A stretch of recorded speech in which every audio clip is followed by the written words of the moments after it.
Ladies and gentlemen, please take your seats. The show is about to begin.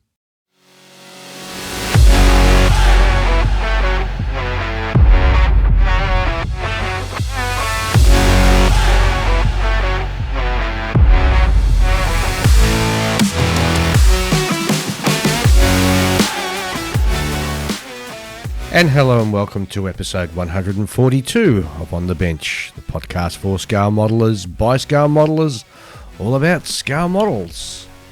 And this episode is being brought to you by two of our newest Patreon supporters, Mike Talley and Antiti Polkella. You too can help support the show by simply going to www.patreon.com/onthebench and pledge any amount from $1 per month upwards. Your contributions are greatly appreciated and just help us with our production and hosting costs. And hello and welcome to the show, and not in the studio I have Ian. G'day Dave, g'day Julian, g'day listeners. And Julian. Good morning. And as you can hear, the boys aren't in the studio, and the reason for that is I've only recently got back from working up in New South Wales with the terrible floods we've had up there yet again, and managed to bring a little friend home with me. Might start with the letter C. So I managed to get infected with COVID. Anyway. I'm doing quite well considering. Haven't done too bad. You sound all right. Yeah, look, You sound all right. I had a one or two nights with maybe the sweats, and that's about it. But apart from that, it's been fairly mild. And today being Sunday, that's another reason why we're sort of a bit delayed in recording this. Normally we push this out on the Saturday, but today's a Sunday. And that's part of the reason why, unfortunately. But no, it's all looking good. And just concentrating on making sure I test negative before we fly out on Saturday, which is only 6 days away. Days away, yes. And of course, as you don't know yet, we're heading over to IPS Nationals, which is starting in 9 days and 12 hours as we record. So getting very close, and we're getting very excited about it. Oh, that we are. And to Kentucky, Dave, no, I'm not bringing a kangaroo with me. I won't be able to fit that in my travel bag. So you'll just have to put up with just having me instead. So, fellas, how we been? Julian, Good. what you been up to? Not a lot. So I'd been I was thinking, I don't know what I want to bring to nationals. So I bought a Hasegawa Celica. Mm-hmm. And I only got so far, and it's just been too cold. I just couldn't be bothered, painting it. So there's no way it's making the trip. Right. There were also some tricky technical hurdles with regards to the black and sort of like silver on the wheels, on the rear wheels, and it's kind of a tricky thing where you got to keep the spokes black, but the rest of the rim part of the wheel silver. Oh, yeah. Yeah, and I wanted to make sure, for it to be competition standard, that'd have to be very clean and neat, and I just couldn't come up with a way that would do that well enough in my head. So I was like, you know what? You're not taking even nothing? If I did what I might do is I might just grab one of my figures and just because it's easy to just put that in something small and in a small container and take it over. I can throw that in my luggage, easy peasy. Yeah, exactly what I'm doing. I'm doing the old figure trick as well. Yeah? What are you doing? I'm taking the Mushiro Cup with me. That's figure. right, you're doing... That's not a figure, that's a Gundam. Well, Gundam's a figure, isn't it? No. Totally different. That's not small either. Literally the thing I've got is like a 1/35th scale figure. It's tiny. Like I was thinking originally, you know what I could do? I could get one of those cardboard tubes, the ones with the plastic end pieces, and I could cut that down to like a really short size, and it'd fit neatly inside there. And I thought, oh, I don't need to do that. I could just go buy like some cheapo, tiny plastic, like what do you call like Tupperware type container? You know, those sealable ones. Yeah, just fill it full of tissues. Yeah, easy peasy. Yep. I've said easy peasy way too much. But that's what I want to do. Something easy and peasy. Yeah, No. I'm no longer bringing the boat. What? Yeah, no, I started looking at it and started moving it around, and things are just wobbly, and it's like, that just won't get there in one piece, even if I pack it nicely. Oh no! So you're not taking the USS England? But decided I'm bringing something that's not too large, and it's the one I took at Model Expo, so I'll bring my little Canadian armoured car with me. And how are you going to carry that one? Oh, it's in a little plastic container. I can put it on at my feet in the flight. All right. Small enough. You can carry it in one hand. Well, hopefully the TSA won't want to drill into your base. Well, they can always stick it through an X-ray machine. Yeah, that's true. Yeah, I think a lot of people recently got scared off by that thing about the plane being broken by TSA. Yeah. But that was mailed I through. heard again later that was being posted across. Yeah. It wasn't someone bringing it with them, and that was straight after 9/11. And it was someone's 48 scale Martin Marauder they did as a commission work. And by the time it came to the customer, it was in about 100 pieces, had been snapped apart and things deliberately broken off so they could look inside it. Oh, But man. to me, that's just someone having a bad day and being overzealous. Mm. But also, yeah, I mean, like you said, like you said, that what was it? Just after 9/11, they would have felt like they're on a crusade. You know. Whereas with this, if you got this, you just explain, look, this is a plastic model kit. Here's my instruction booklet with my judge's notes to prove that this is it. Take it out if you need to. Have a look. You can see there's nothing. Yeah, but I mean, I don't think you have anything to worry about. I mean, they'll send it through the X-ray, and that'll be that. I mean, they'll just be able to see straight through and go, okay, well, there's no biological matter in there, right? Well, the only biological matter is the base. The wood. Yeah. And it'll look consistent. You won't be able to see any cavities or anything through it. No, there are none. Exactly. So. And it's treated anyway. It's treated pine, so it's not going to have anything on it. Well, I'm gutted Yeah. that you're not taking the USS England. Oh, okay. Yeah. That's another. We'll not get there in one piece. That's another reason for me taking like one of my figures, because it's just got there's nothing there. Like you wouldn't even be able to hide a pinch of salt inside it, right? Yeah. And it's all it'll be like all plastic and resin, so there's nothing there. Good points. Good points, Yep. gents. I mean, I won't be winning anything because none of my figures I don't think will win. Yeah, that's the attitude, Julian. Yeah, you take that attitude with you. You'll be right. Yes, yeah. I'm not going to be disappointed. But I'm going for participation's sake, right? That's right. You can say that you've entered in international competition. Yeah. If you get something, Well, it's not really. I'm an international participant in a national. Well, exactly right. Yeah, competition. same thing. It's in the title. It's called nationals. yes. Oh dear, that's funny, man. That's so funny. Oh well, what have I been up to? Not much. I've been building a Warhammer tank. I'm trying to think of the name of it is. Storm something or other.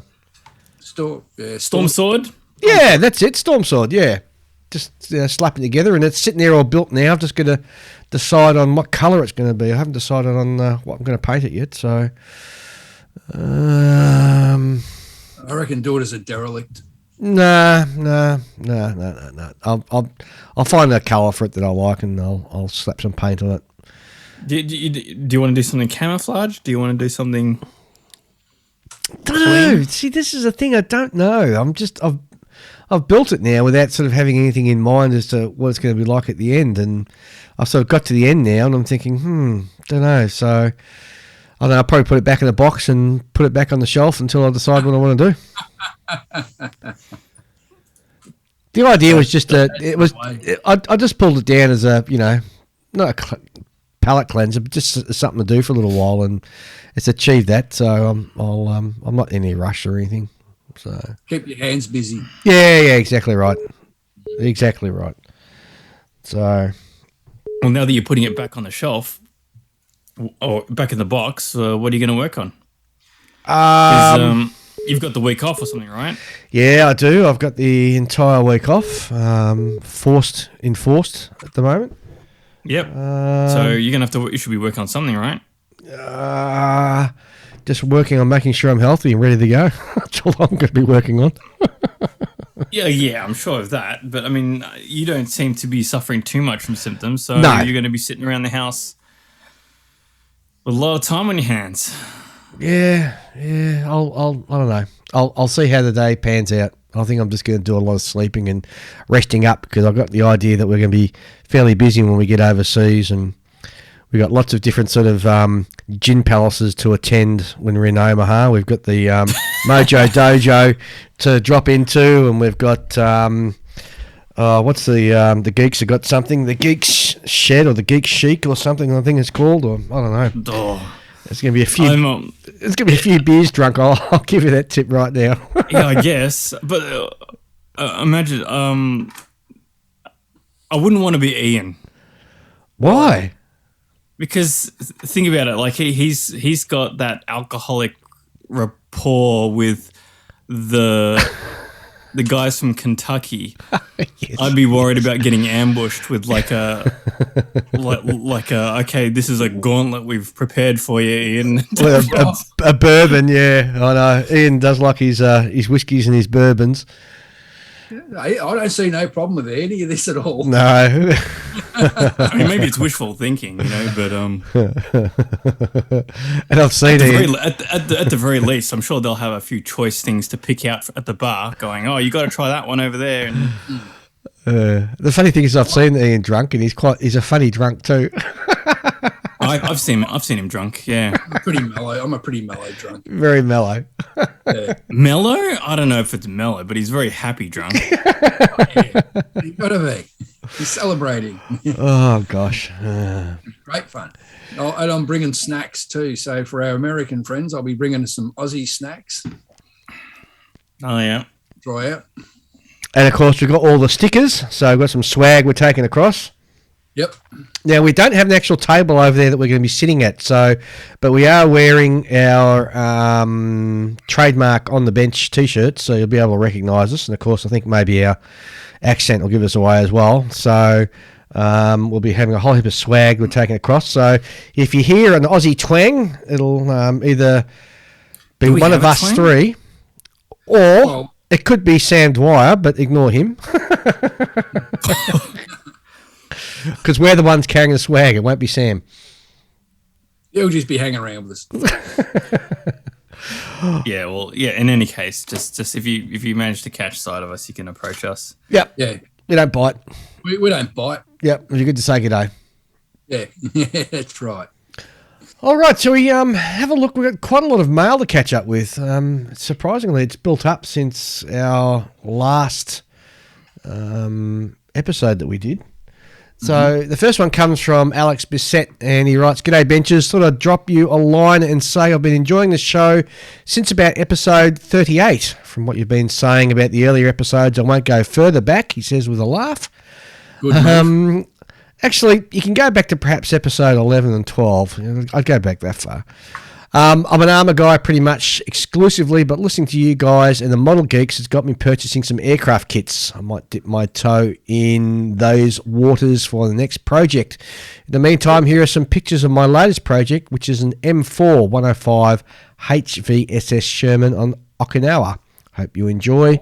And all the best from Newmarket, Ontario, Canada, and happy modelling. And he sent us some lovely photos of the terrific Sherman that he's working on. So that looks really good there, Alex. I love Pacific War Shermans. You You do, don't you? Yes. You're a really good one. Now, Next one is from Brian. Brian, if I say your second name and get it wrong, please forgive me. I'll blame COVID. I've got a COVID fever. Brian McFeeters. He writes, hello, Dave. Thanks for the offer on the bench sticker. I plan on being in Omaha, so I'll pick up my swag maybe on the Thursday or even Wednesday afternoon. I'll be the sharp-dressed man wearing an on-the-bench T-shirt. Remember way back when we started, we actually had some T-shirts that we sold? And I think Brian was one of the 2 people that purchased it. That's he goes on a little bit about me. My recent modelling history actually starts in Australia. While on holiday in New Zealand and Australia back in January 2018, I stopped at Hearns in Melbourne looking for a die-cast race car.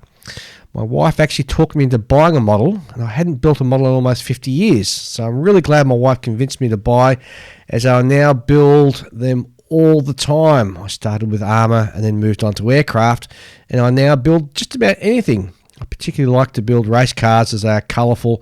I just got tired of the dull colours on tanks, except for the Model Car podcast, which is never mentioned on other podcasts. Julian is about the only other person who mentions building cars. Why aren't cars discussed on the modelling podcasts? ? Well, maybe we should. Well, I think we did once, many moons ago. But yeah, that's a subject we can bring up easily. Julian knows a bit about cars. I've built the odd car now and then. The only one who doesn't like cars? Me. Well, Dave be the only one twiddling his thumbs, wondering what's going on. Yeah. Come on in. You and I should build more cars. Well, I've got enough in the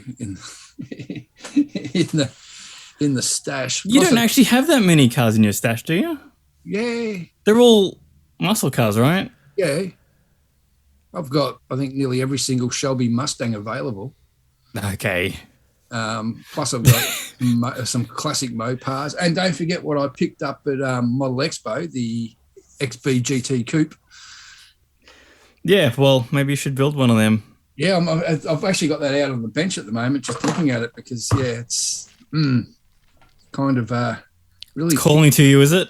Yeah, picking my interest at the moment, just coming up with what colour. A lot of people are saying paint it the purple that's on the box, but don't know. Shouldn't it be that blue and white? No, that's the XCs, the Cobras with the white with the blue stripes. Okay. This is an XB GT, and it's got the Ford factory purple with the silver around the bottom and go over the wheel arches and on the bonnet. Mm-hmm. But there's plenty of colours. There's blues, reds, yellows. So just pick a colour and then build it. Well, there you go, Brian. Looks like the boys are getting all wound up, ready to talk and do an episode on cars in the near future. I tell you what.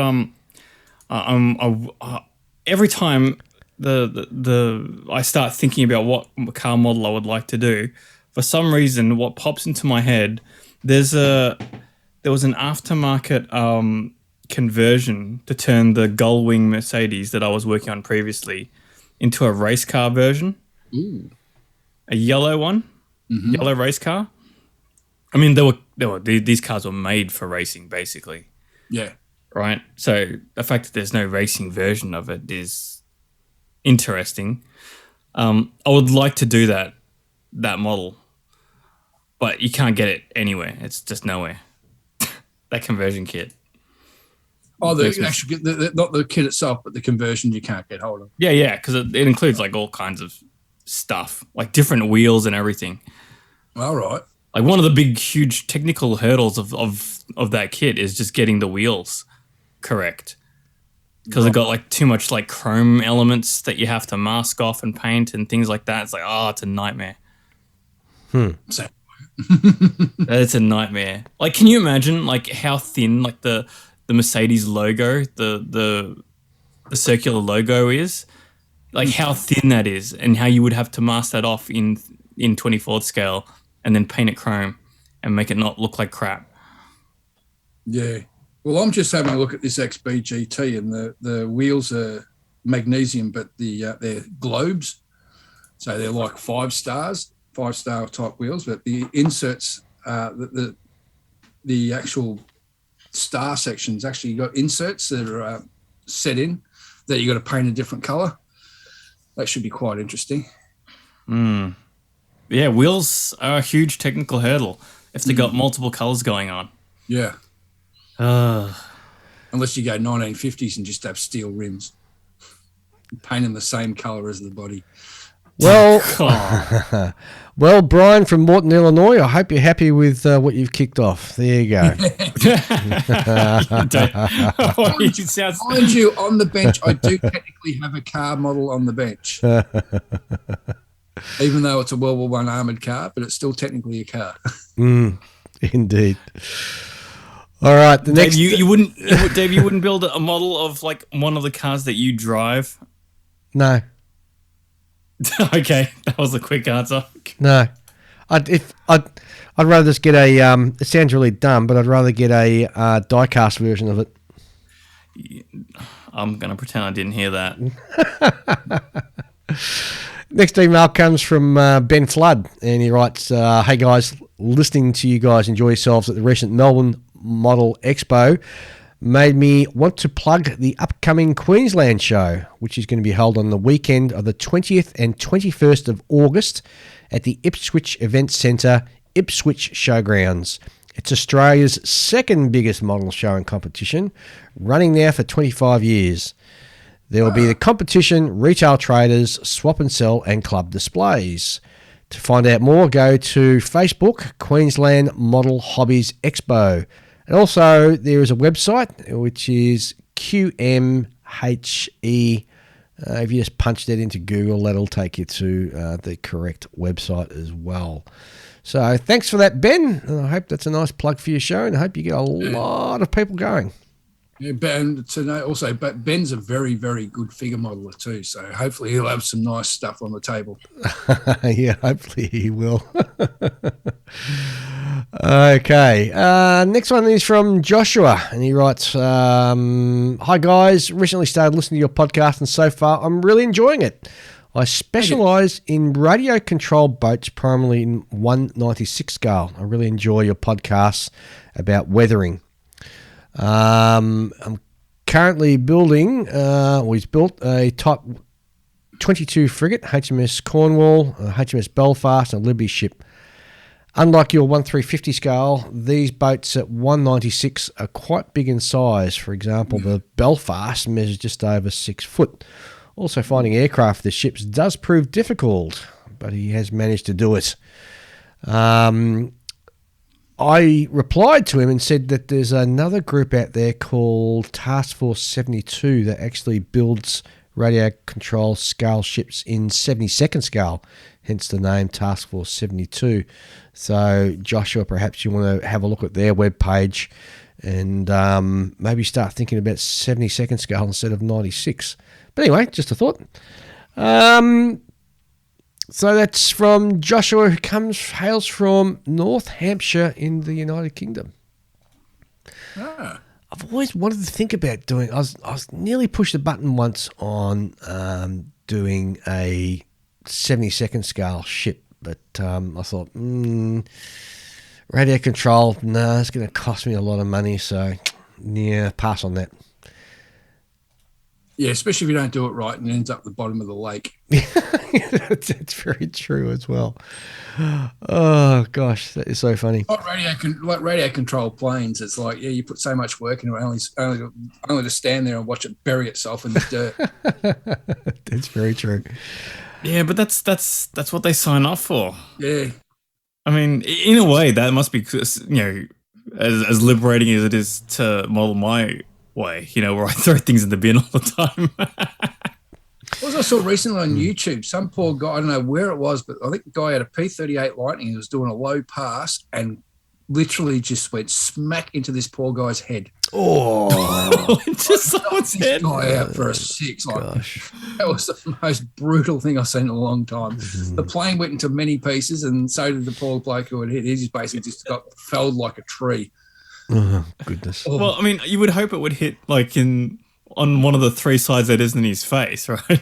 Yeah, I'm not sure where it hit because you see him in the back, but yeah, it really clocked it. Imagine having to explain, what happened to your face? Oh, well, Got hit by an aeroplane. Oh, that's funny. Nasty. It is fun. It is, except for the poor bloke who it happened to. Indeed. Next email that has come in is from our good friend Kevin Footer and from KLP Publishing. Good old Kev. We're actually going to get him on the show when we get back from the States, actually. So we're going to have him over and he's going to join us for breakfast. But he's awesome. just mentioning it. He's got a new publishing profile, Build Guide Series number 13. And it's building the Kitty Hawk HH-60G Pave Hawk in 1/35th scale. It's a 186-page electronic book, and it's going for the princely sum of $15. Jeez, that's good value. Oh, Isn't it? it's huge. It's fantastic. And 186 pages. And his books are such good quality too. Well, not only that, when he does any changes to the books, if you've already purchased it, it automatically upgrades it. So because it's electronic, you get the upgraded version. So if anybody's looking for that, go to www.klp.com.au and just do a search for the latest one, which is the Kitty Hawk, the H60G Pave Hawk. And while you're there, don't just search for that one. Have a look through everything he's got, because Absolutely. he's got some great subjects. Yeah, it's some amazing stuff there. And really nice guy too. So, yeah, definitely going to have him on the show. So it's going to be fantastic. Jamie Stokes writes to us and he says, "Hi, Dave, Ian and Julian. Well done on your Expo Edition podcast. Thanks for the airtime and the interview. The feedback from the club is that it was friendly, professional chat. You all keep an easy chat atmosphere and all the guests you interviewed sounded like it was a good podcast. The invitation for us attending the 40th Expo in Adelaide is still open, and he is Jamie's the actual president over there at SAPMA, and I said to him, we're actually going to try and have a look at getting over to South Australia next year, 2023, for their show. It's only about an 8-hour drive. Yep. I reckon we could do that in a weekend. I can do it in 6. Oh, yeah, we could indeed. Next one comes from... With a few demerit points thrown in. We can get in 6 hours.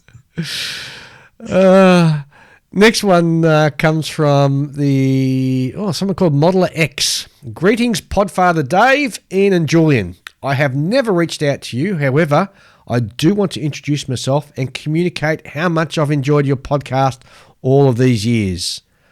I live in Denver, Colorado, USA, and primarily I am a sci-fi and 48 scale aircraft builder. Recently, I was thrilled when I finally worked out a path to attend Omaha, knowing that you guys are also attending.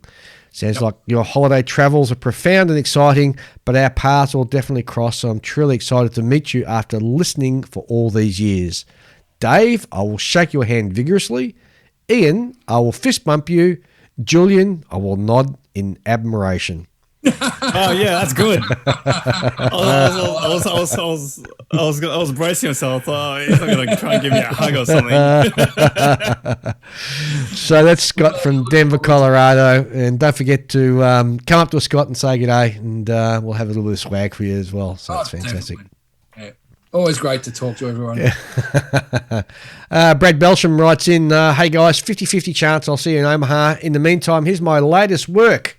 It's a, what is it he's built? I'm just struggling to sort of figure out what it is. It's some sort of tank. I don't recognise it. It's a Chinese thing, I think, or Japanese thing. Brad, you can give me a slap when you see me in Omaha because I don't know what it is. But anyway, Brad, congratulates you, Ian, on your fantastic armoured car, your Canadian one. He reckons it is a really good job. Thank you very much. There you go. Terrific. I think that is about it. It is indeed. And what we might do is have a quick break because the Falcon has written in with some new stuff in the modelling world. So we'll be back very shortly to hear all about that.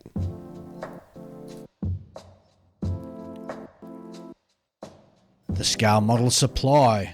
Certified Australian made, the Scale Model Supply has a comprehensive range of premium acrylic lacquer paints that have been specifically developed to cater to the scale modeller. Designed to use straight from the bottle, SMS paints have taken all the guesswork out of airbrushing. Simply shake, pour and spray for a fast drying and extremely durable result. But wait, there's more. SMS have just released the new water-based range, Infinite Colour. It is the ideal paint for anyone who is into miniature painting. And with 48 colours that can be mixed to create any colour you want, the possibilities are, well, infinite. The ever-growing range of SMS paints will suit all types of model builders, be it military, aircraft, train, car, science fiction, or even Gunpla.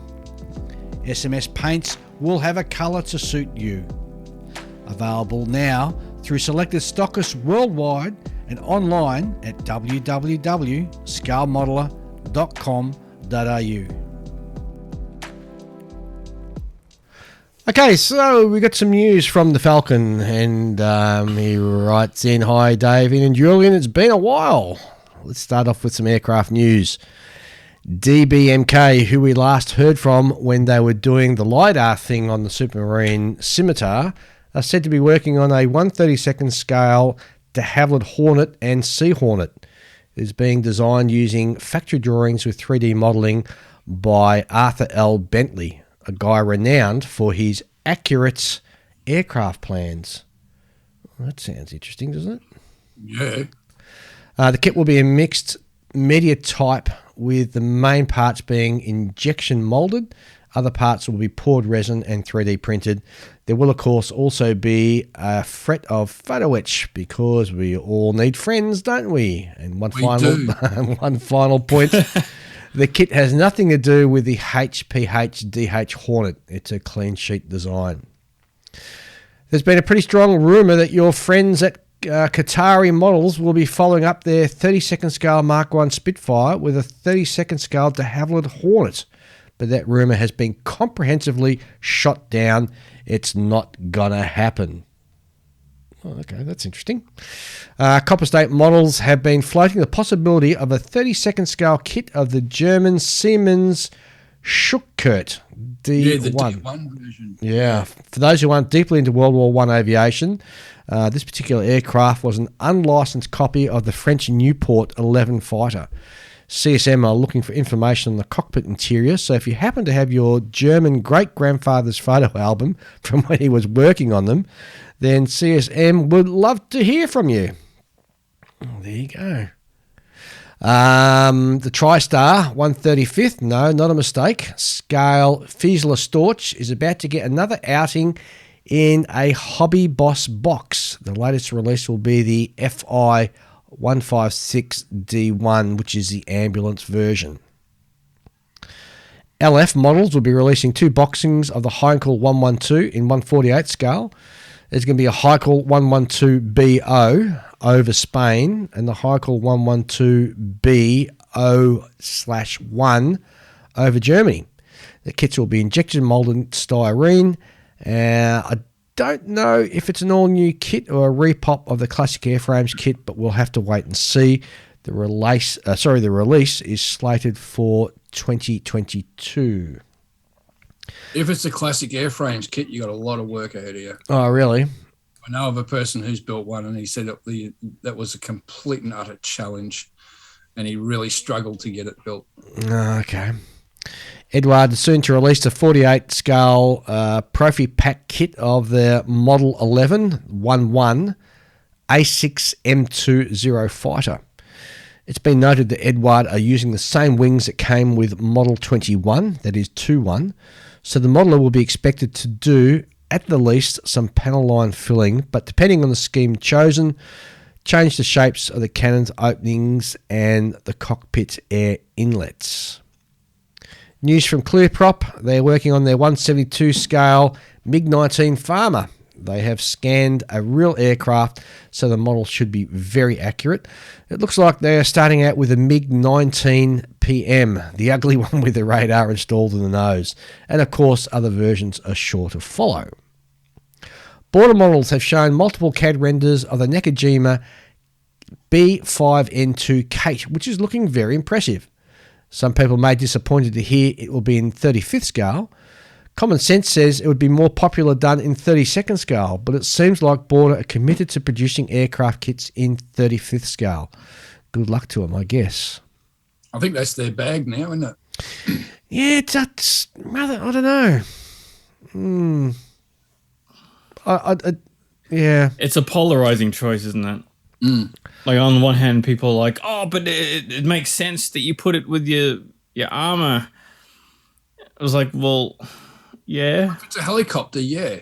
Yeah. Yeah. Well, no. I mean, like for 35th scale armor type stuff, so you can have a plane next to an armor. But then, how many situations are you going to have a plane next to armor? Yeah. No, I agree 100%. Well, especially something like a naval aircraft that's usually seen on a carrier deck. Yeah. Yeah. Very good points. I don't know. No, we'll see. It'll work for them, I guess. Infinity Models continue work on their Archie D3A1 in 32nd scale. They have shown pictures of a couple of the sprues. It's looking pretty nice at this point, though we aren't seeing sprues of the wings and the fuselage parts as of yet. They have shown 3D printed tests of the major parts, but to my eye, the details look a bit soft, so hopefully the plastic parts will be sharper. Armour Models have announced both 172nd and 48 scale kits of the Kamov KA-52 Alligator Hockham B, which is said to be available in September 2022. It's important to note that this is Armour Models, not Armour Hobby. So it's just an important point there. Armour Models are from Russia, and they are not affiliated with Armour Hobby, who are from Poland. Very important point to pick up on. That out of the way, the press release claims the model will be a combination of resin, 3D printing, metal photo etch, and various plastics and other materials. They claim their technology allows them to produce the kit in multiple scales, so I'm assuming that we are looking at mostly 3D printed offerings. Onto some naval news now. Starling Models are releasing a couple of 1/350 scale kits of the British S-class submarine, the HMS Sea Rover, and also HMAS Yarra, which is sad to say the kit will have a resin hull, but in better news, the rest of the kit will be 3D printed. TACOM have announced a 1/350 scale USS ABSD, Large Auxiliary Floating Dock. Not something that I'm interested in, but hey, whatever floats your boat. Now, I have seen pictures of that online. I don't know whether you've seen that, Ian, or not. Yeah, I have. I've got to say, TACOM really come out of left field with some of the subjects that they're doing. And I know there's been quite a lot of chatter on the ship scale modelling forums about this. And it's going to lead to some really interesting diorama possibilities. I can't wait. I reckon it'll be great. I really do. Yeah, totally agree. Finally, Trumpeter have just announced the 1/350 scale kit of the Deutsche Kriegsmarine O-class battleship Barbarossa. You might remember the Barbarossa for the famous action in the Arctic Sea where she sank the HMS Vanguard and heavily damaged the King George V. Or no, you probably wouldn't remember this because Barbarossa never existed. It's Correct. A fictitious Nazi battleship that is prominent in the World of Warships online game.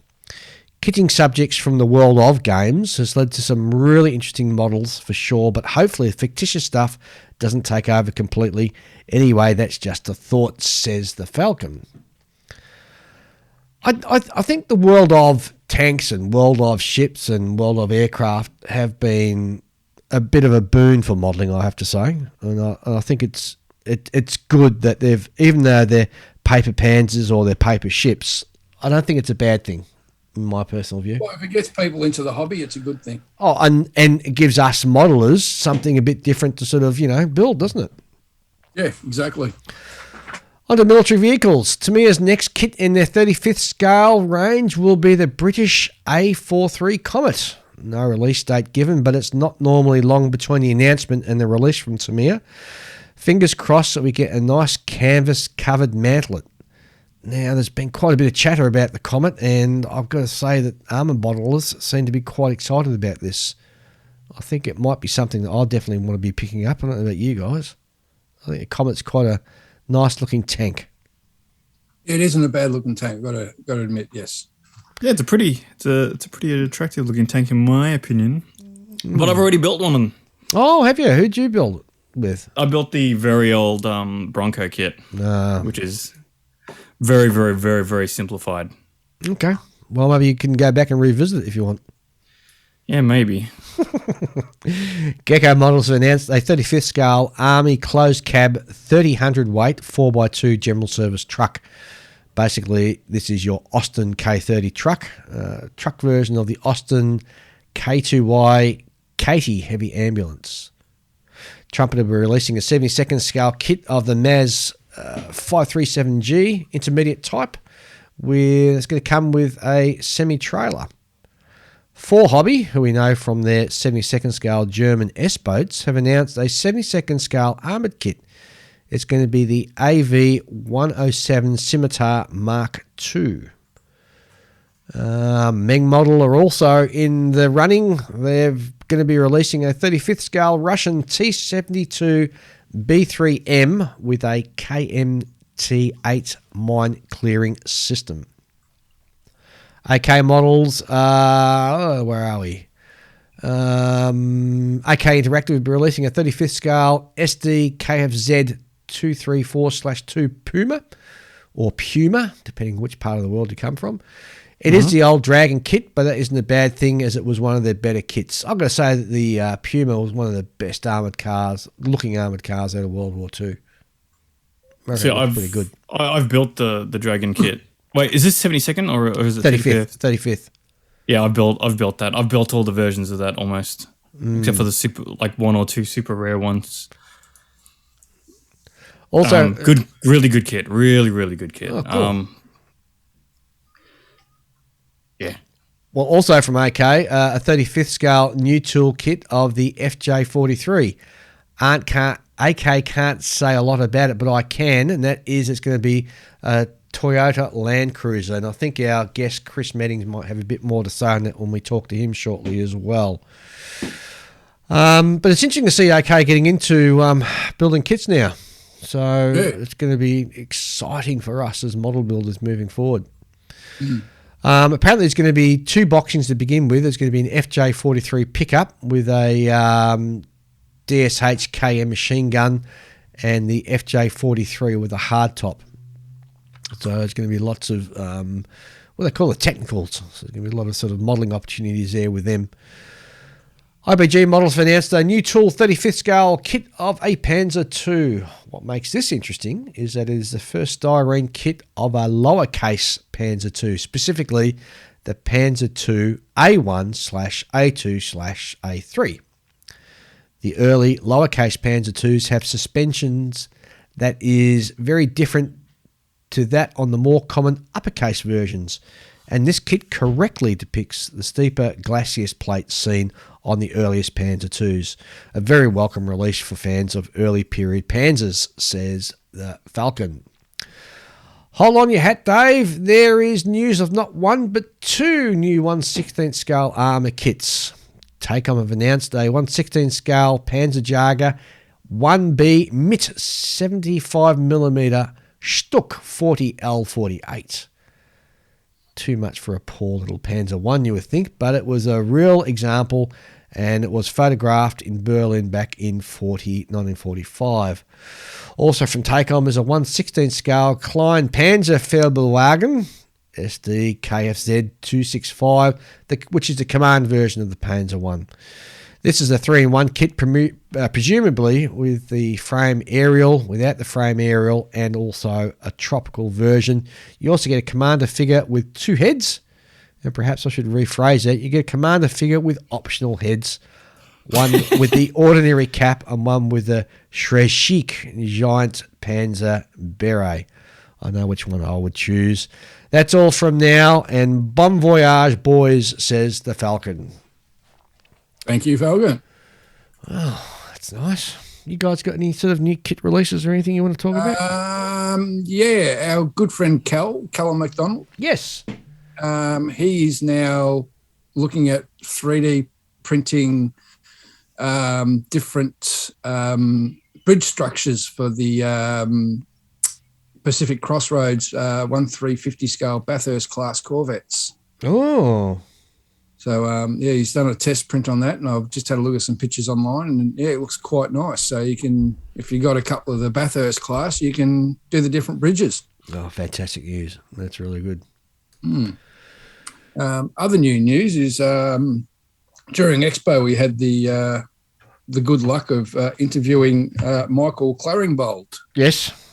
Well, I've just this week picked up his latest 2 books, Pacific Profiles, Volume 7, which is on the DC3s and the C47s in the Pacific. Right. Looking at about 160 odd pages, lots of profiles. But the one I was really, really looking forward to is I now have the Pacific Profiles on Japanese float planes in the South Pacific, 1942 to 44. Oh, terrific. That's cool.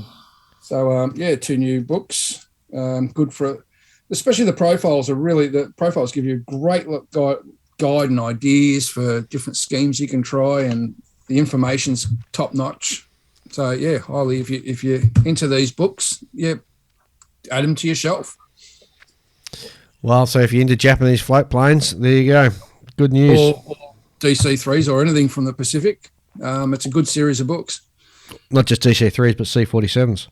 Correct. What about you, Julian? Got anything?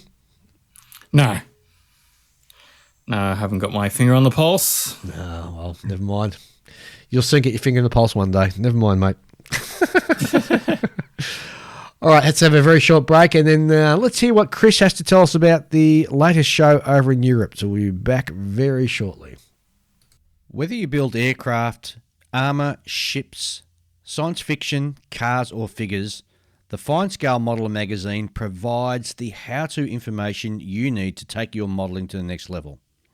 In each issue of Fine Scale Modeller, you'll find clear how-to features on model assembly and finishing written by experts, reviews of the hottest model kits and products, tips and techniques for assembling, painting and finishing, as well as inspiring photos of readers' models. To find out how you can get your copy of Fine Scale Modeller, go to www.finescale.com. And hello and welcome to the show, a good friend of ours, Chris Meddings, who has decided to pop in and say g'day, but more importantly, tell us about all about the World Model Expo over in the Netherlands, which from everything that we've seen on Facebook looked like it was a real cracker. G'day, Chris. Hello, David. Hello, Ian. Hello, Julian. How are you? Great, mate.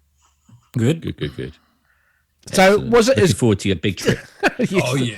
Yeah, because we fly out in about 8 days, 7 days time, and hanging out for it. We can't wait. But So what's about 2 weeks to that, something like that? a week and a half. Yeah, it's getting close. But I should know because all the American podcasts have a countdown. no, we certainly don't. We just sort of wing it a bit, don't we? You better get the dates right, yeah. We're the most unprofessional mob out there. We are. Oh, it is Got the what it savoir is. faire. So, World Model Expo 2022 held in the Netherlands. You happen to be one of those lucky buggers who went. Tell us all about it. I've been to shows I've been to Shizuoka, I've been to Telford, I've been to the UK Nationals a few times. I've been to Scale Model Challenge, which is the big show that actually is the club that hosted this year's World Model Expo. I've been to Mosen, I've been to a lot of shows, and this was by far the biggest and the best I've ever been to, by a long way. It was absolutely phenomenal. And as you said, you've been to quite a few shows, and you've been modelling since Adam was a boy. And if you say that World Model Expo 2022 is the best ever, then man, that's saying something really big. It is and it isn't. It's a different kind of show. I've been thinking about this a lot because I've been thinking about you guys talking about the Melbourne Expo, and I've been thinking about Telford and what you could probably expect at the US Nationals. It's a different kind of show. The World Model Expo started, I think Shep Payne was the person that came up with the idea, and Bill Horan's been involved since the beginning. It's very much centered around figures. So the majority of stuff in the competition was figures, and the majority of traders there were figure-based. But if you like the art of modeling, even if you're not a figure painter, it's the show to go to. It is absolutely fantastic because it's the very sort of top flight of without wanting to sound elitist, of modelling, and there's some really great guys there. We bumped into Calvin Tan and Moraine van Gils and Tae-Sung Harms from Alpine Miniatures, and yeah, really phenomenal talent on display. But if you're really into aircraft or you're really into armour, there's perhaps not as much there for you as there would be at, say, the US Nats. So reading off what I can see here, there are 854 modellers who brought entries to the event with a total of, wait for it, 4,082 models that were on the tables on display. Wow. I've got some stats for you. Here you go. 4,082 models from, as you say, 850 modelers. 228 square meters of competition display. 178 golds were awarded, 131 silvers and 433 bronze from 60 judges. And there's a few more bits there I'll come back to later. The one thing that will probably leap out at people is the number of medals awarded, which is where, this is where we get back into the open system versus first, second, third. I won't do the versus thing, but just to explain the open system and the way it works at World Model Expo, because people talk about the open system, but it's actually a number of systems. And the World Model Expo one is quite specific to the show. So you have 3 judges that judge each class, and those judges individually award points to each model from 1 to 4, which doesn't seem a lot of points, but there you go. And then they come together and they compare, and based on that, they decide what the model got. Now, when you enter your models, if say you're an aircraft modeler and you've got 3 aircraft that you put in the competition, you're judged on that as a display. So they might pick one model that's the best and say, okay, you deserve a gold for that, so we're giving you a gold. Or they might look at your whole display and go, that's worth a gold. But what they won't do is look at your worst and go, nah, that's just a bronze, just give it in bronze. So they look for your best work and they only judge you based on that. So right. They don't average your score across your models. Although unless you're showing models from sort of 2 or 3 years span, they're probably all going to be around a similar kind of standard, aren't they? I mean, people don't drop that much when they have a bad model. So, but the weird thing was aircraft, all of the aircraft were in together. Well, no, actually they weren't. It was split into 2. So aircraft standard and aircraft masters. And the person who decides who goes in standard and who goes in masters is the modeler. It's up to you. You have to choose. But that means that people that are entering the standard class have an opportunity to be judged at the level they're at, rather than compared to the very best people in the hobby and at that standard, if you see what I mean. Yes. So if you've just been doing it 2, 3, even up to maybe 10 years, I don't know, then you don't have to face off against the best aircraft modeler in the world, which would be a bit intimidating. That being said, when I went to put my tank down on the tables, I looked at all the other tanks and thought, crap, I'm in the wrong competition. Every single model on there, if I was judging at another competition, I probably would have given it a gold because the level was that high. Yeah, that's what we saw online, seeing the photos. Just the quality of work was just phenomenal. And that's why the medal count was so high, because the people that came really brought their very, very best stuff. And is this the first show since COVID hit in Europe? No, there was the Mosen show in April. Right, okay. But by all accounts, from a few people I've spoken to, it wasn't as big as it normally is, probably because people were still having trouble getting flights because of testing positive and stuff like that, and all the COVID restrictions. Some countries, it was hard to, you had to get one of those lateral flow tests before you could leave. Yep. So, you had to send off and all that palaver to go through all that. So probably that reduced the numbers, but it was good apparently. I didn't go, but it wasn't as big as normal. I'm just stunned by the range and I'm lost for words, because the kits I've seen there, or the models that have been paid, I'm just left speechless because they're just absolutely stunning. I did say there weren't many. If you're an aircraft or armor modeler, there's not as many there.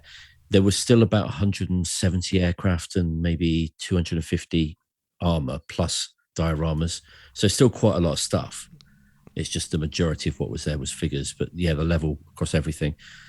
I couldn't find fault with any of it, really. It was absolute, and a lot of it is one of those where, you know, one of the things I've done about you guys, one of the things I love going to competitions to see, or shows, I should say, is that when you see people's models on the internet, you know, they always look good. Yeah. Well, maybe they don't always look good, but they usually, you know, looking good on a screen and looking good in real life are two different things. And when you get to see a model in real life, you can, if you look hard and really spend your time looking at it, you can kind of see how they did it, and you can learn things from looking at it. Yes. And I learned so much looking at this competition, but I spent 2 hours photographing it, and I missed most of it. You know, you'd need at least 5 hours to look at all of it because there was just so much of it. So the show's over 4 days, is that correct? 3 days. 3 days, okay. So Friday, Saturday, Sunday? That's right. Although I was trading, so I arrived on the Thursday and left on the Monday to set up, you know, all that stuff. Yep. And the crowds, apart from the people who actually entered, was there an increase in crowds of just general public coming through and having a look? It was a little bit down on what they were expecting. Again, probably because of COVID, but 6,000 people turned up over the 3 days to have a look. Gee, that's still an impressive number, 6,000. That's based on tickets sold, you know, tickets scanned and stuff. So, yeah, it's pretty good, but I think they were hoping for a bit more. And I think if we didn't have COVID, there are a few people last minute that couldn't come because they tested positive and stuff. And the thing that sort of caught our attention here in Australia is the way that the show has all these lights set up so that the individual models can be sort of highlighted. I mean, that must take a heck of a lot of work by the organisers and all that. And it's certainly got a lot of tongues wagging over this side of the pond. I'll give you that tip. Now, yeah, I was on the Melbourne Expo group, and there were a few things that were said. I'm not having a go at Melbourne Expo or anything. I just got some, based on the conversation on there, I got some more stats for you. There were 48 volunteers that helped to set up, break down, and manage the show over the weekend, plus 28 people that were brought in from various clubs to help steward the show. You know, the contest, because they don't let you take in rucksacks, keeping an eye on cameras to make sure no one swipes a model off a table with a camera strap and that sort of thing. So all of it was volunteers, unpaid. They did have some paid security that was paid out of the take on the door, but most of it was the local club. So everyone says, "Oh yeah," but you know, we use volunteers. That show's a volunteer show as well. Yeah, so, yeah. You know, it's not run for profit or anything like that. Yeah. The lighting they set up in 3 hours. Oh, really? Wow, that's pretty quick. Yeah, really impressive. But Robert Crombecker over there runs it like a well-oiled machine. He's got, you know, I helped him set it up once. He's got these big flight cases, and inside he's made wooden dividers with each bulb in it. And the week before the show, each bulb is tested and all of this. And all you do is you walk along, you take a bulb out, you screw it in, you take a bulb out. You know, it's all, there was an initial cost over a couple of years in setting it up, but once it's done, it's dead cheap. Because, you know, unless you drop them, these low energy bulbs run for years anyway. Yeah, That's right. Yeah. And they're, what, £13 IKEA lamps. I don't know what that is in Australian. Yeah, Belarus. very similar over here from IKEA, about $28, something like that. Yeah. And they were talking about those square things in the middle of the table. They're made of wood, painted black, and underneath there is a brick which is boxed in to keep, you know, for a weight to stop it tipping over, and a four-way that you plug all the lamps into, and then that goes down under the table to plug into a, you know, a channel and everything else. But I know someone mentioned something about power problems at the Melbourne, venue. This is a purpose-built conference centre, so it does have, you know, it's pretty good for all stuff like that. Yeah, whereas the Melbourne and the lighting one actually, yeah.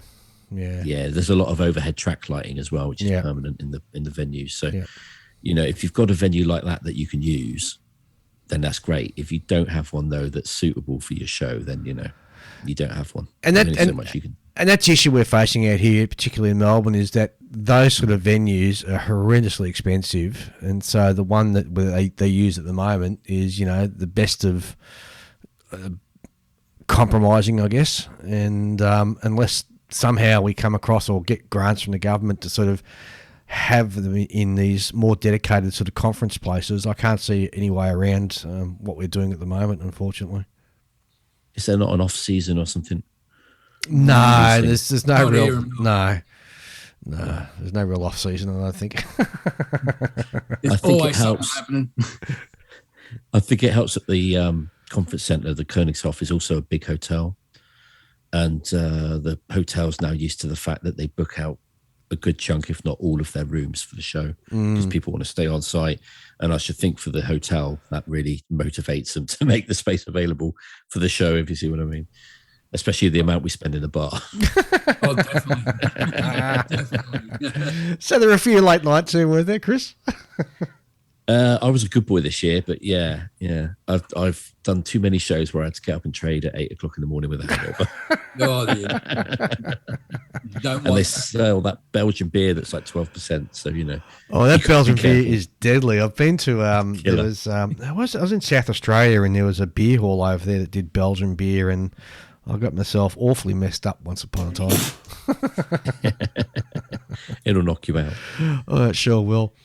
The impression I get, and correct me if I'm wrong, is by looking at a show like this, and I'm wondering if it is because I'm looking at a show like this, the impression I get is that European models are more into figure modelling than, and this is a sweeping statement, and I'm hoping you can correct me, figure modelling seems to be bigger than what it is in, say, Australia or even indeed the US. Maybe there's more figure modelers, but actually in Europe, I would say still by far the most popular genre is aircraft. Okay. And the only place I've been to where that wasn't the case was Japan. And I presume that's because of room. They're big into ship modeling over there and AFVs. They've got small apartments. You can fit more AFVs and ships in a small apartment. Oh, you're just digging on Dave to go over to Japan. Yeah. You really should do, though. You really should. It is, not in political. Yeah, no. It's a bit scary at the moment with what's been going on, but you should definitely go over to the Shizuoka show. But so you do get the European Model Expo, I think it's called, which is run by Berthold Tack. That's in Germany. And you do get some, the Belgian IPMS have a big show and stuff like that, but nothing as big as this. But there were modelers there from the US, South Korea, South America, all over the world. It really did draw people in. There's one guy even walking around with his model on his head. What was that about? That's Harry Arling. It's quite hard to call him a modeler because he's an artist, basically. Yeah. He has shows in art galleries and stuff like that. He has a thing he calls Cosmotronics, which is his own little universe that he creates everything within, and it's really, I don't know quite how to describe it. It's basically whimsy, It's these joyful stories about men and machines and their friends, and they go off and have adventures and all this kind of stuff. And it's really bright, colourful stuff. Yep. And he makes it out of junk and model parts and, pram wheels and bike chain guards and stuff like that. All kinds of really cool stuff. And he's been all over the world with it. He's been to the Tokyo Art Fair and the US and all kinds of stuff. And but I had a chance to have a close look at it. And I always thought, okay, so it's got a wonderful design and a great idea and it's really colourful and beautiful. But is it like scale modelling, And I looked at it really close and damn, he's really good at the detail too. There's a lot of hidden little detail in there. And it really did look like a scale model when you got up close. And the finishing was as good as anything else you see, really. Now, because I'm not familiar with sort of figure painting as much as I should be, there's a type of figure painting over there. It's almost like a picture, but it's like a silhouette picture in which the people are sort of painted in colour. Two-dimensional. That's flats. Yeah. Flats. That's actually probably the oldest form of figure modelling. Oh, is it really? Yeah, it dates back like 200-300 years. It started with people wargaming in the 18th and 19th century, and they'd have like these little flat figures and, pretend to be Napoleon's army sweeping across Europe and all this against the Austrians. And for years, that's what it was. But now it's sort of become more, you get more plaques and things like that now. But yeah, it's really old. Yeah. Well, that probably explains, because I remember when I was in Paris and went to the military museum there, And there's all the old regiments from the Napoleonic days, and they're all flats, all stood up on. I thought they were just paper, but obviously they're not. There are some paper ones, but they're the original lead soldiers as well. When they were first cast, they were cast out of lead. Right. You learn something every day. We on our podcast, I promise not to do many adverts. We interviewed Penny Mayer, and she's that was a great show, by the way. That one I listened to that. Yeah, thank you. 5.5 hours. Yeah, I can't believe I edited it. You know? It's like Jesus.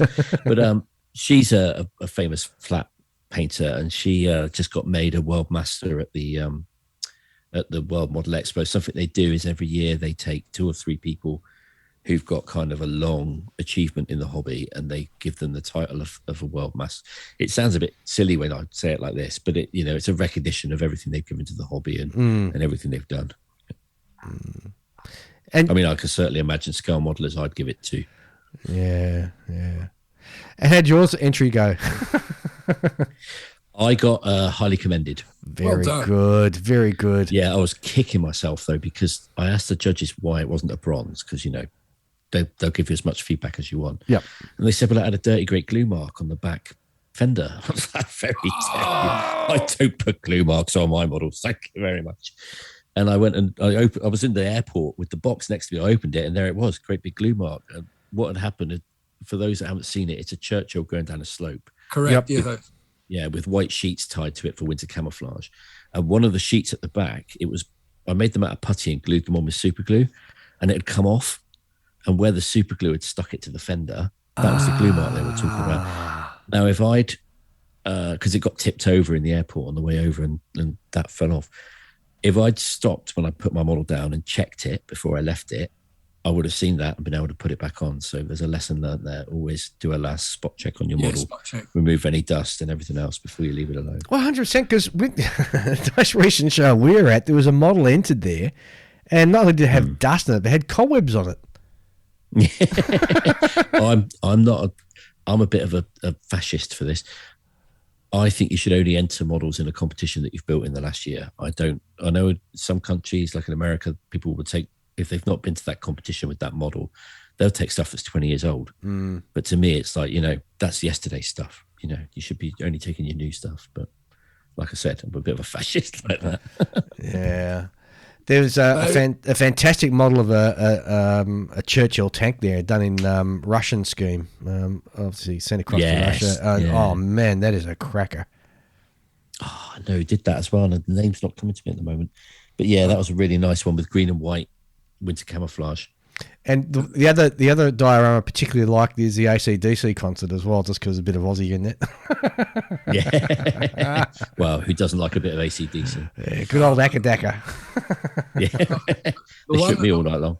The one that took that I keep looking back at is the one with the, I think it's a BR-40 train that's half buried in rubble, and you've got all the refugees around the break. Yeah. That just looks just insane.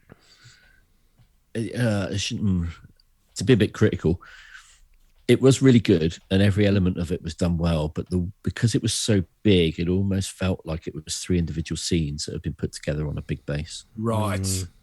Maybe it was a bit too big. I don't know. Maybe, it's just my personal opinion, and I'm sure others would disagree, but there's a lot going on.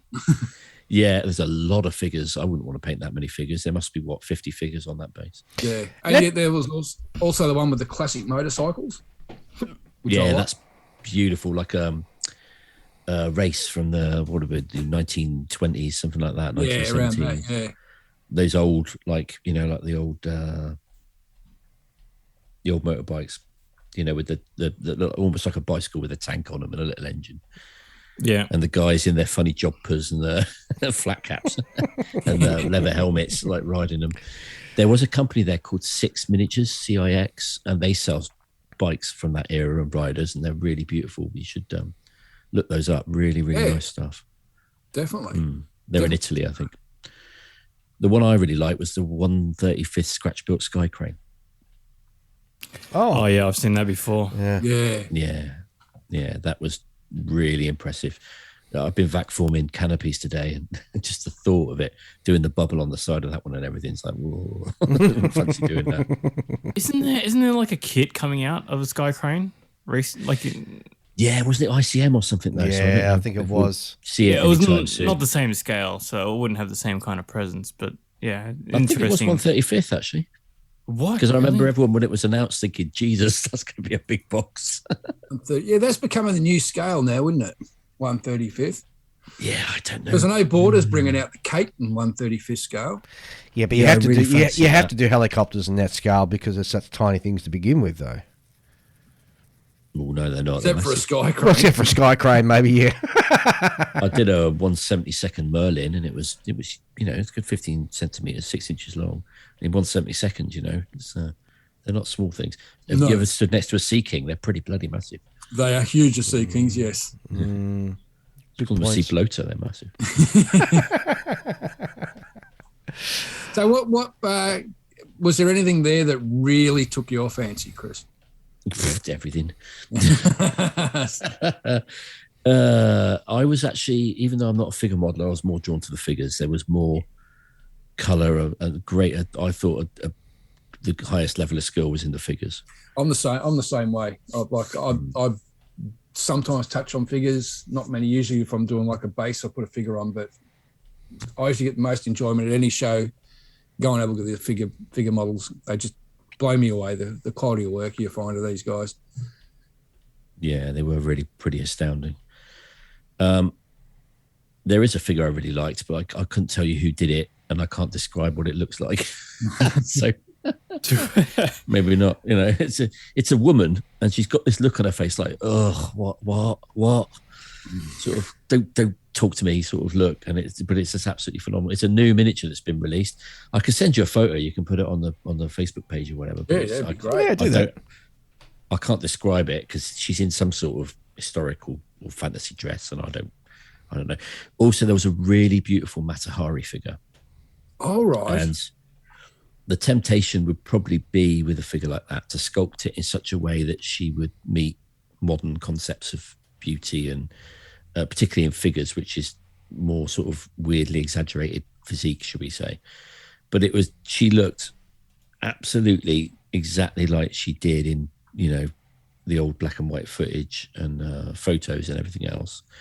It's absolutely phenomenal sculpt. And there was one that was like a fantasy flamenco dancer, but just the lyrical flow from a raised arm all the way down to the dress and around the bottom. It was just an incredible sculpt, really, and really well painted. But probably my favorite was this sort of sci-fi camel thing with a guy sat on it, which is a bit of an odd one, but it was fantastically done, all 100% scratch built, and it had one of those nice bases that figure painters are using a lot now, where sort of it sweeps up at the back into a vertical backdrop that you paint. Yep. Yeah, but with like an orange sky, and it immediately puts the figure into context. So the colours on it make more sense against the imagined sort of environment. But also, as Tracy pointed out to me the other day, it separates it from the background, because at this show there's probably 2,500 figures. So anywhere you're stood looking at figures, there's other figures butted up to it base to base and behind it. And it's like visual noise. It's really hard to focus on something. And doing that really helps it to pop out from the background so you can see it properly. I like that idea. I like that idea a lot.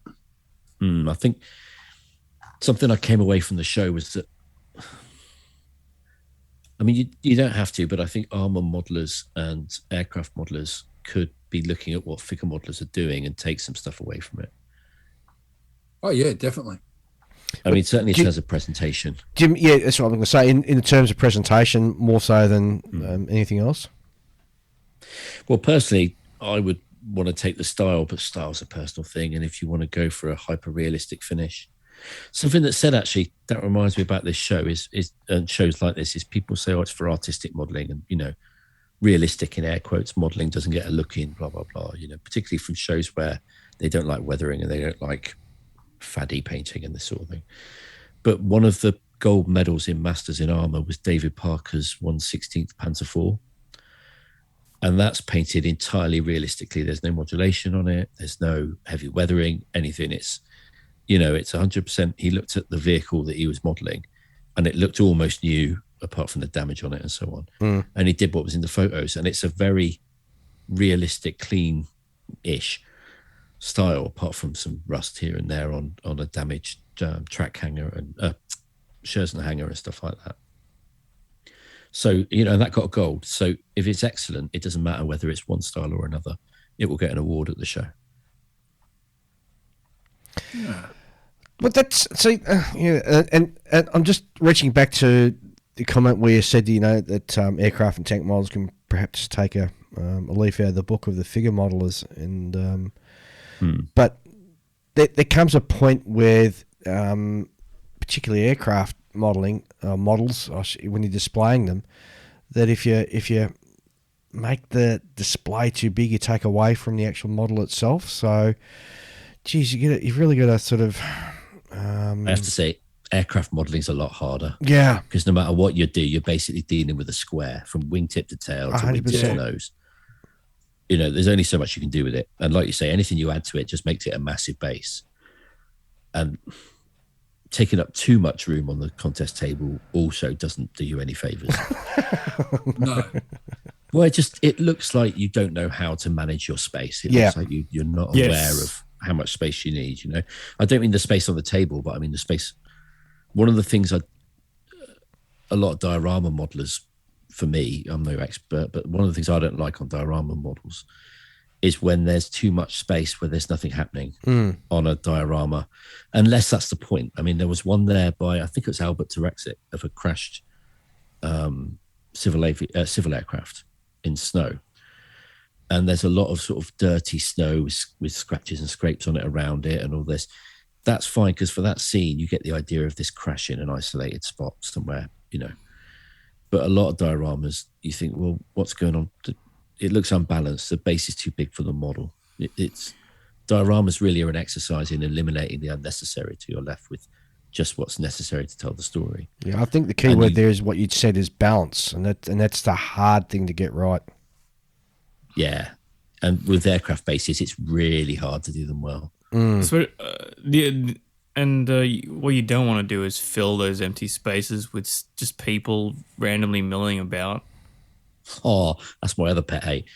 People that aren't relating to each other in a natural way, like you say, just randomly milling about. Yeah, I mean, if it's happening and someone's pointing, everyone should be looking at it. But you always get one where two guys are like looking at their feet or something, and it's like, what's going on? Exactly. I'm like, you'll see like those aircraft maintenance dioramas where everybody's in action, and they're making that to look like those heavily propaganda purposed photos, like the ones they would release during the war, and they're like, oh, there's the guy and he's wrenching on something for no reason, and all you fitters come over here. There's a famous one of a Churchill tank being built in the Vauxhall factory, and it's got no fewer than like 10 women working on it, and it's like in real life there'd be maybe 2. But it's like, just get them all in. Just get them all in the photo. So it looks industrious. But also with aircraft maintenance dioramas, I don't know how you feel, Julian, but I kind of feel like it's all just there as an excuse to open up panels on the aircraft. Yes. Yeah. And if you just want to open up the panels, just own it. Don't go sticking badly painted figures next to it. Judgmental, badly painted. Still, yeah, I mean, if you're going to open the panels, and if you got the correct amount of people working on it, you mostly don't need most of the plane, right? It doesn't need to be there. You should cut it away. Yeah, but you try to tell an aircraft modeler to remove part of their model, and they don't want to hear it. There was one in the competition called, it was not an aircraft model, but based on removing what you don't need, called Profit and Loss by Peter Usher, which was a dead elephant that had its tusks removed. Yes, I saw that. Oh, yeah. Maasai warrior. I mean, I'll be honest, I didn't like the way he cut it because it was seemed at a dead angle, if you see what I mean. It could have been more dynamically placed on the base rather than just sort of flat on one edge. But yeah, it's nitpicky, what have you. Really powerful. He sculpted the elephant. And like you say, Julian, all of the focus of that story is in the guy leaning over and the tear in the eye of the elephant and the missing tusks, and you don't need the elephant's ass. That's irrelevant to the story. Yep. So, like you say, you know, I mean, if you're doing a what do you call it, maintenance on engines, cut the tail off. You don't need it. Yeah, that's right. And also, you know, the center of focus. There's only so many places within a base where the center of focus should be, and it shouldn't be too far over to one side. Otherwise, it just doesn't work. I've said this in the past, but if you're going to go into dioramas, like to that level, to any serious level, I mean, you should really sort of have like a photographer's eye for framing things, or at least look it up. Yeah. Yeah, but that's, you know, you try to tell someone who doesn't have that, and they can't see a reason why they need it. Well, not even just a photographer's eye. I mean, I think in art school there's they teach you how to sort of frame pictures and everything, you know. So even having a basic understanding of framing a picture would help you. Yeah, but if you think about it in the sense that most people aren't photographers, they take Or photos artists, like tourists, you know. They take snaps, basically, don't they? Yeah. Well, that's me. I point and shoot and take about 100 shots, and I'm with fingers crossed one of them's going to be a money shot. Just spray and pray. Yeah. Yeah, I mean, there are quite simple and easy to learn rules about composition that we, you know, the same in art as there are in photography and framing and the way you put it and stuff like that. And it's worth going out. I mean, you can buy so many cheap books on eBay about photography because, you know, every time a new camera comes out, the old book's obsolete. But 90% of what's in there is still relevant about how to frame it and about how to light it and stuff like that. And yeah, it's worth looking it up. Or just go to an art gallery and have a walk through the art gallery and see what the masters did. There's a reason why they're masters and they're hanging on the wall. Just looking at it, people can't always tell why it works just by looking at it. If you That's see what right. I mean. Good That's point. Not to mention, people know a good photograph when they see it, but they don't know why it's a good photograph. Good point. And then there's also like a lot of the kind of galleries that you're talking about will have very scenic sort of images, you know, like you've got things where there's like lots of people in a given city, and the point is to show that whole thing, not a person doing a thing. It's not applicable modeling.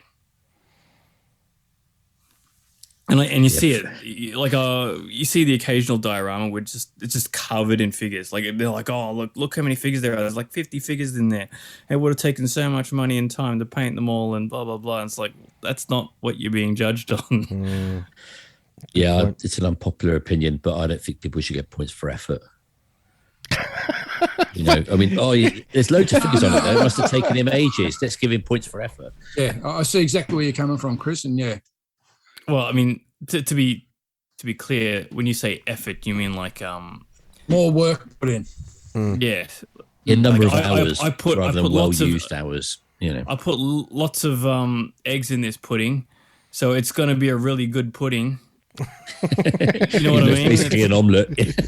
yes, exactly. But really, what you're supposed to be judging on is the taste, right?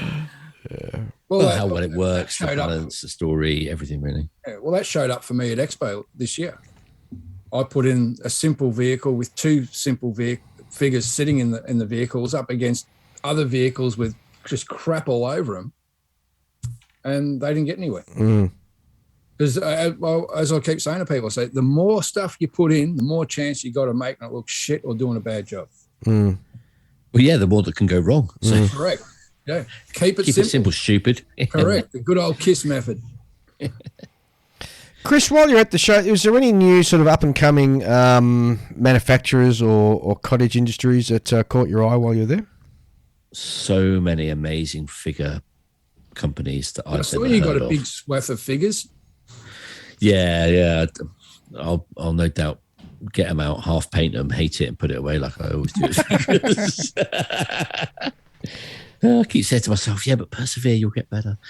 Something that might interest the guys that are more interested in, in scale models. There was a new, 2 or 3 actually on the sprues, new Panzer IIs from IBG in 1/35th, which I think were an A, B, and a C.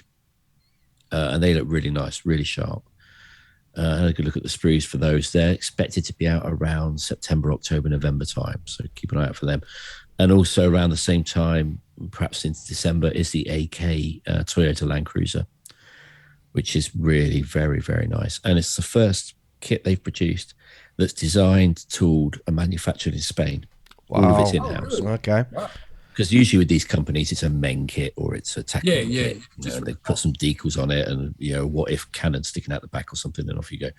But yeah, this is all new, 100%. And it's got 3 or 4 different types of tires, soft top, hard top. You can imagine that they'll be doing all kinds of, machine guns to stick on the back because of the, the technicals and all that. But it comes with decals for like TV ones and, commercial ones and military ones and all kinds of stuff. It looks like a really nice kit. Oh, hats off to AK for doing that, and doing it in your own backyard. At least you got a lot more control over quality and a whole heap of other stuff. Yeah, well, intellectual property and all of it. That's what's really plagued Airfix is moving the production around to India and China and stuff. And I think their biggest issues they've had have been quality control. Yes. Other than the fact it's Airfix, there's that issue as well. I've heard rumours they're talking about bringing it back home. Is that repatriating at all? They do some in the UK. Apparently, if you're buying a new Airfix kit, look at the side of the box, and if it's got the Union Jack on it, buy that one. If it hasn't, don't. That's what I've been told. Because always what they do is they get some made over there, or they make some here and then send the molds over there, and stuff like that. So apparently, there's always a few in a new kit that's made in the UK. And they're the ones to get. They're the ones with the better tolerances and the quality control. Yeah, and not made weird. This is what you hear, and you hear all kinds of rubbish in this game. So yeah, I presume the plastic quality will be different as well. The UK ones, not that soft, spongy stuff you get from India. Who knows? Who knows? I don't do injection molding, but I would imagine if it's softer, it's cheaper to inject because you're going to get less air bubbles because it can come out easier and stuff like that. Yeah. Less, air locks rather, short shots and stuff. Yep. They do like their sink marks and short shots, don't they? Oh, whatever. That's it. Get off topic a bit, but while I've got you here, Ian, did you hear that 3D World are doing a 1/200 scale Shimakaze? Yes. Yeah, that sounds really good. With photo etch, and it just looks pretty amazing. Quite tempted by that. Sorry, back to the show. I'm hoping they're going to be at the Nats, so I wouldn't mind having a chat with the guys. Yeah, I'd like to see it up close as well. Stuff like that. I'm always a bit till you've seen it in your hand. Yeah, like with the that little light carrier I bought from them. It's just everyone I've shown to that actually hasn't just seen the photos but held it in their hands. They're just super impressed. That's good. Such a nice kit. I am too. I was very impressed by the amount of detail they got in there. The only thing that scares me is joining the hull. That's what worries me. And how you're going to get away with it without sort of having a they do say in the instruction. They do say in the instructions to use. You're going to need to use putty. But does it interlock in any way, or is it just butt joints? It's just butt joint. Yeah. Why can't they just put some sort of interlocking? Yeah, I was thinking the same thing. Just put a couple of lugs on one end and some like square pegs and square holes on the other end and clock them together. Might be something if he's there, I'll have a chat to him about that. Tell him he just doesn't know how to make kits. I don't think I'll go that bad. I was so impressed with what he does, and yeah, they do look very impressive. The 200 scale, and yeah, I just like it to see him or someone do a late war British carrier. Yeah, British, I can get my hands on it, or what pre-41 or something. So yeah, it doesn't interest me. No, I'm the same. I'd like to see a British carrier, in the Pacific, because that's when they had the interesting aircraft on them as well. Yeah, the clip-wing Corsairs and stuff. Yeah, exactly. Yeah, they look great. Because the amount people don't realise, the effort, and I'm going off topic here because I'm having a bit of not a rant, but my little pet subject, but the Royal Navy and the effort they put into carrier operations in the Pacific in 45 is nothing short of astounding, given the logistics strain that they faced. So they had to ship everything around to Banzai Hunters. Everything ran to Australia, and then from Australia, that was all up into the Pacific that they sent everything. And it wasn't a small effort, it was a large effort. And given, the nature, the economy in the UK in come 1945, it's pretty much on the ropes, I guess, for want of a better word. Yeah. The effort they put in was nothing short of astounding. And it was quite an unglamorous job as well, because they were basically shielding the Americans from kamikazes from Formosa. Yeah, 100%. They were sort of, put on sort of picket duty, right? As you said, up along the coast there. And it's not something that's widely known by, a lot of people apart from, keen-eyed military naval historians such as ourselves. And it's unfortunate. Well, a few years ago, I thought it was all a US show, the Pacific, at sea. I didn't even realise we were there. No, it was a huge effort, the Royal Navy. And I think part of it was too that, there was the thoughts of, what's going to happen with Singapore, and after that, and once it gets retaken and you're going to plant the flag back in there for Hong Kong and all that. So there was a political requirement to sort of put an effort back into it. Not that they weren't doing it over in Burma, but certainly... the Americans didn't want them there either. Well, that's also part of it as well. Oh, it's funny. So there was a little company called that you might have been associated with that had a stall there over the weekend. How did that go? Inside the Armour, I think it's called. Yeah, it was all right, but I took an armour modelling book to a figure show.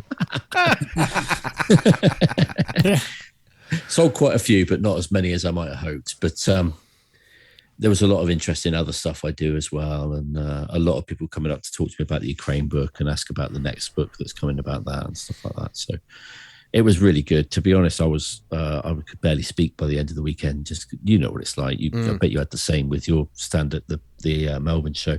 You're just talking all weekend, constantly, and it's really nice. People coming up. I wish they'd introduce themselves, though, because they come up and they go, I listen to you, blah, blah, blah, blah. And you think, you know me, but who the hell are you? What's your name? All right, thanks for listening. And, it was really good. Yeah. Gave away a lot of stickers. Yeah, that's what we plan to do. Yeah, stick them on their model box. That'll do. Yeah. So speaking of at the Ukraine book, and and I've gone on and on about how much of a wonderful sort of thing it is, and thank you. The amount of effort you've put into it and the results you've got out of it, which is absolutely just fantastic. And I still can't believe you did what you did in such a short time space. Neither can I now. It's a dream. You have mentioned that there's going to be a second one coming out. Have you got any more information you can share with us on that? Yeah, it's going to be probably about 120 pages this time rather than 96, I think it was last time. And it's going to be about £25 instead of 23 because I want to try and break the 21 grand, £1,000 mark raising, because I'd like to make it all together with book one and book two over 40,000 by the end of the year. The people that are in it, I've got Calvin Tan, who did an amazing figure from the mini art set of Ukrainian tank crew, and it's a guy sat slicing bread and meat and what have you on an ammo crate.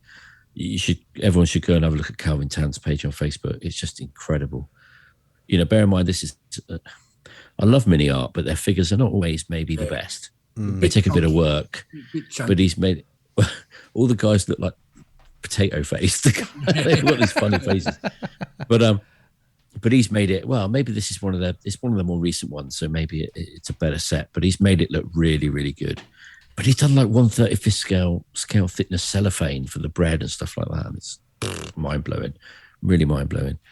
The bread's painted. It looks like you could slice it and make a sandwich out of it. It's absolutely incredible. So he's done that. Fanch Lubin, some of you may know, Fancharello Models. He's doing a Dewatine 510, I think it is, the monoplane with an open cockpit, but that's absolutely incredible. He's done loads of 3D improvements for it in the cockpit and the engine radiator. And when the book launches, those improvements will be free to download on the website so that you can, print them off yourself and improve your model. Oh, cool. Excellent. Yeah. Also, we've got, my brain's gone, John Diorama, one of my favorite artists in the hobby. He's doing something for it. He's doing a Lanz Bulldog tractor in Dresden. And Matt McDougall, Dukes, is doing a OV, what's it called, Bronco, OV10 Bronco. Oh, yeah, I've seen that online, that one, yeah. That looks really nice. So lots of good people working on it. Those are the ones that I know are definitely going to finish at the moment. So I don't want to overpromise if someone has problems and can't deliver on time. So, but we're looking to get it out around September. Terrific. Well, although I've got a holiday booked in August, so that's a good timing, wouldn't it? I'll be away. Well, I think you need a well-deserved holiday. Time to get away and have a break. Every day's a holiday when you make models for a living. Oh, it would be. Oh, jeez. I am not complaining. I mean, the money's crap, but, the job's good. Job's good. Money's crap. Oh, what are you going to do? Well, you can't have both. You've got to pick, right? You can't. That's right. Mate, look, I know it's some ungodly hour over there, and I'm just going to say thank you very much for coming on at a time that sort of suits us. Certainly, I really appreciate it. I'm going to get up in the morning and go, oh, my God, I didn't say that, did I? All good. No, actually, I think it's probably good doing you at 2 a.m. in the morning because you're a lot more tamer than perhaps at another hour, so we've done well so far. Yeah, I've laid off the beer tonight just for you. So. Oh, good on you. Good on you. I mean, I don't shut up when I'm sober. Imagine what I'm like when I'm drunk. Mate, it's been fantastic catching up with you. So for people who perhaps have been living under the rock and don't know who you are, what you are, do you want to give our listeners a list of where they can find you and some of the other things that you do? Oh, thank you very much. You can find me on Facebook as Chris Meddings or on Twitter as Chris Meddings. I've got a really big imagination. Or on Instagram as Chris Meddings, but also on Facebook, Inside the Armour and InsideTheArmour.com. And Sprue Cutters Union, our podcast that copied some Australian thing that's really popular and big. Don't know what it's called. Can't be that important. No, it can't be. I highly recommend you guys go and visit Inside the Armour. They've got some great stuff there. It's not armour, there's also some ship stuff in there as well. I'll tell you what I'm looking at right now on the other side of the room for me is 3 big boxes full of books for BNA Model World. So they will be there in about 4 or 5 days, hopefully. Yo, fantastic. Including the new AFE, Modelling AFE Club Armour book, which is our tribute to Mr. CERN, the sadly passed away a couple of years ago. Also the very last print copies of Models for Ukraine, 10 of those. Oh, good. The very last print copies of String Bag, which is the World War One Wing Nut Wings book we did, and loads and loads and loads of Perfect Pits. Oh, and that's a fantastic book as well, yeah. If you have nothing really else in your modelling shelf, you need to have that if you're building aircraft. I'll give you that tip right now. It's so good. In fact, we're thinking about doing one for engines, but I can't think of a silly alliterative name for it. So if anyone's got any idea for that, then let me know. Modelling donks. Modelling donks. A donk is a slang for engine. Donk. If we said dogs, I'm like, no, donk. Some bad kits. Some bad kits out there, but I'm not going to make a book about making them.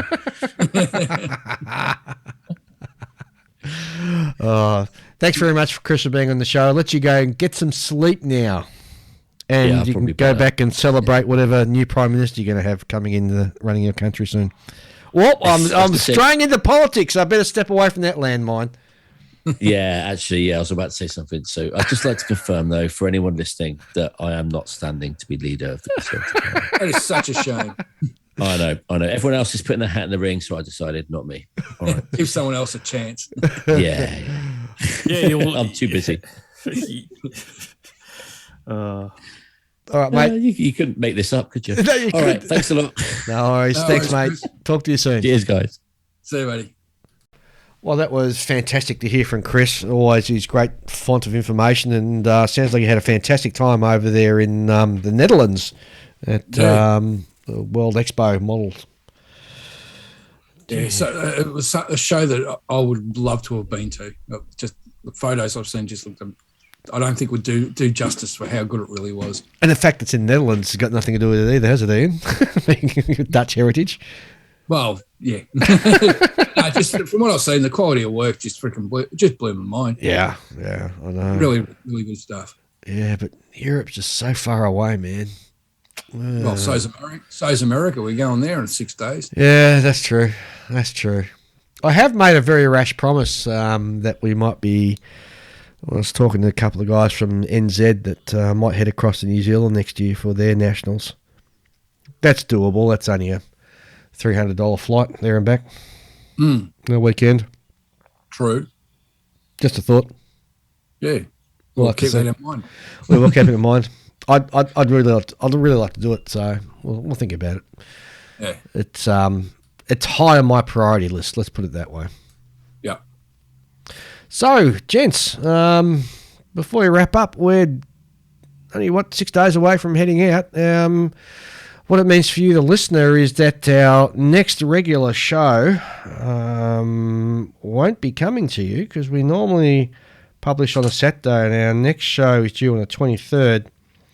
We'll still be travelling, so I dare say our next show won't be until the 30th of July, which is a good one because we'll be having our special guest Sam Dwyer on the show to do a after-action review of our trip to the US, which should be a fun one. We'll have lots to talk about and lots of stories to tell. Yes, lots of photos to be taken. And how badly Ian misbehaved and all that sort of stuff. I'll keep it cool. Oh dear.